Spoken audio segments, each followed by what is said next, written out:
Alright, well today we're going to show you how to take a character from Firebase and turn it into your brand new character and avatar. First, get the third-person starter asset controller from the Unity Asset Store. Then go to Firebase and pick a character you'd like. Today we're going to use Mercenary 02.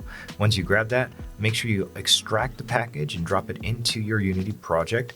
And you may get this pink texture. That's just because your pipeline texture is wrong, so you may need to upgrade your materials to either HDRP or URP, and also make sure your rig is set to humanoid.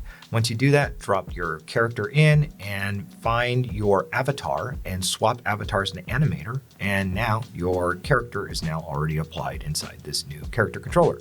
And if you want to adjust the animations, go ahead and drop in your new animation, and inside your animator, they use blend trees, so you'll be able to find the actual animation that you want to adjust. So go ahead and get a new animation for idle. Make sure you set that to humanoid, and then you may also want to set your idle animation names and loop time and current baked in X position, Y position, Z position. You want to set all that up and go ahead and save that out. And once you get that animation, go ahead and drop that back into your new animation, and you'll see that your idle has swapped to your new animation.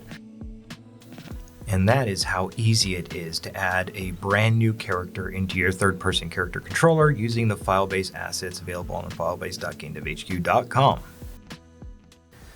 New to coding? Feel like those tutorials are speaking an alien language? Yeah, we've been there. That's why we built GameDevHQ, a place where you can actually learn by building. Our monthly membership gives you access to 900 plus hours of hands-on training from 2D to 3D, VR, AR, first-person and third-person games. Plus, you get access to 12,000 assets in daily check-ins, one-on-one tech support, and live workshops 6 days a week where we cover the stuff you want to learn. We're not just developers, we're gamers too, and we love helping people turn that first line of code into something special. Come hang out with us and let's build something together.